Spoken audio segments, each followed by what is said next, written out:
उत्तराखंड विधानसभा के बजट सत्र के दौरान गैस सिलेंडरों की कालाबाजारी को लेकर कांग्रेस विधायकों ने जोरदार विरोध प्रदर्शन किया। कांग्रेस विधायकों ने आरोप लगाया कि प्रदेश में गैस सिलेंडरों की कालाबाजारी और बढ़ती कीमतों से आम जनता परेशान है, लेकिन सरकार इस पर प्रभावी कार्रवाई नहीं कर रही है।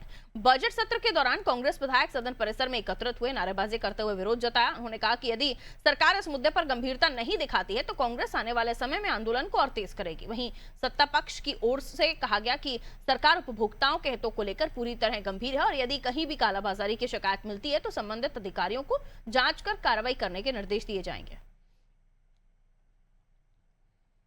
होटल व्यवसायी परेशान है। राज्य सरकार कैसे मिलेगी, सरकार को इसमें चर्चा करके एलपीजी गैस और कैसे सिलेंडर हम दिला पाएंगे इस पर बात की आपूर्ति इसके साथ ही जनता का सुनिश्चित करने में सरकार को पूरी तरह नाकामयाब विफल रही है। आज राजधानी से लेकर पूरे प्रदेश में रसोई गैस की समस्या से हमारी पूरा समाज प्रभावित है, जूझ रहा है, लेकिन रसोई गैस उपलब्ध नहीं हो पा रही है और व्यावसायिक गैस सिलेंडर पर सरकार ने रोक लगा दी है। पर्यटन प्रभावित हुआ है, होटल, ढाबे और जो व्यवसायिक प्रतिष्ठान है और जो छात्रावास हैं, यहाँ पर पेइंग गेस्ट के तौर पर हमारे बाहर के जो छात्र छात्राएं यहाँ पर शिक्षा प्राप्त करने के लिए आ रही हैं, पूरा प्रभावित है आज। तो कांग्रेस विधायकों ने जोरदार प्रदर्शन किया। एलपीजी के कालाबाजारी को लेकर ये प्रदर्शन था, जिसके बाद काफी हंगामा भी हुआ। ये सोनू मेरे सहयोगी हमारे साथ जुड़े हुए हैं इस खबर पर जानकारी के लिए। सोनू, एलपीजी सिलेंडर को लेकर तमाम तरह की अफवाहें हैं और इसी अफवाहों के बीच जो है प्रदर्शन कांग्रेसियों का सामने आया। बार बार बताया जा रहा है कि किसी तरह की कोई दिक्कत नहीं है, बस टाइमिंग 25 दिनों की कर दी गई है, लेकिन उसके अलावा कालाबाजारी को लेकर बार बार ये चीजें सामने आ रही हैं। सवाल ये भी है कि कालाबाजारी के मामले तो बहुत पहले से आते रहे हैं, लेकिन एलपीजी की दिक्कत के बीच ही कांग्रेसियों को कालाबाजारी क्यों याद आ रही है?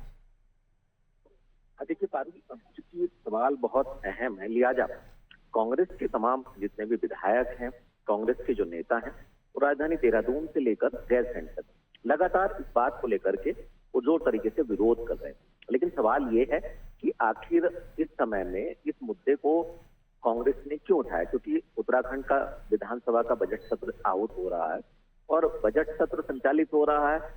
ये एक अच्छा प्लेटफॉर्म है और अच्छा मौका भी है कांग्रेस के लिए।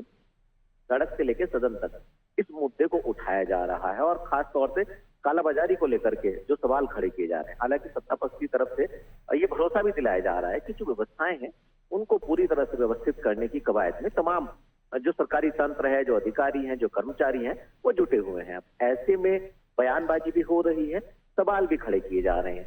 अब ये देखना होगा कि जिस तरह से भरोसा दिलाया गया है और सरकार ने भी स्वयं संज्ञान भी लिया है और व्यवस्थाओं को व्यवस्थित करने के लिए समय सीमा भी बताई जा रही है, तो ऐसे में ये माना जा रहा है कि जल्द ही जो कांग्रेस के आरोप हैं उनको जवाब भी दिया जाएगा और खास तौर पे जो व्यवस्थाएं हैं वो सुचारू रूप से, कहीं से अगर कोई ऐसी शिकायत आ रही है तो उसका संतुलन भी बनाया जाएगा। तो उम्मीद की जा रही है पारुल कि आने वाले समय में जो कांग्रेस के तमाम विधायक सवाल खड़ा कर रहे हैं, विरोध कर रहे हैं और खास तौर से विधानसभा में, तो ऐसे में ये विरोध जो है वो पूरी तरह से आने वाले समय में नजर नहीं आने वाला है। इस तरह के प्रयास सत्ता पक्ष की तरफ से भी किए जा रहे हैं।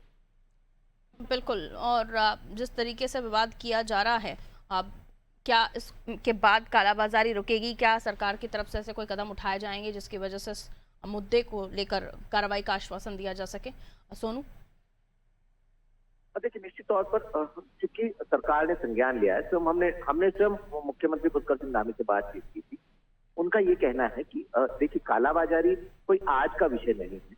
अक्सर आप देखते हैं खास तौर से त्योहार के समय में, खास तौर पर जब त्योहार होते हैं उस वक्त भी हम देखते हैं कि एलपीजी गैस सिलेंडर की कालाबाजारी होती है और सप्लाई अगर किसी कारण से रुकती है, तो चूंकि आजकल अंतर्राष्ट्रीय स्तर पर जो हालात बने हुए हैं, कांग्रेस के नेता कहीं ना कहीं उस बात को भी से जोड़ रहे हैं। तो ऐसे में अब ये जो कालाबाजारी वाला मामला है, क्योंकि स्वयं मुख्यमंत्री ने ही संज्ञान लिया है, आने वाले समय में क्योंकि विभागीय अधिकारियों से एक जो उच्च स्तरीय अधिकारी हैं उनसे अपडेट भी लिया जाएगा और निश्चित तौर पर जहां से जो शिकायतें हैं उन पर दंडात्मक कार्रवाई भी की जाएगी। एक्शन के साथ साथ एक हिदायत भी उनको दी जा रही है कि आने वाले समय में कहीं से भी अगर कोई शिकायत आती है तो उसको बख्शा नहीं जाएगा। तो सरकार पूरे एक्शन मोड में नजर आ रही है और अगर कहीं पे कोई शिकायत है कालाबाजारी की तो उम्मीद यही की जा रही है कि इसको रोकने के भरसक प्रयास किए जाएंगे। बिल्कुल, बहुत शुक्रिया सोनू जानकारी के लिए।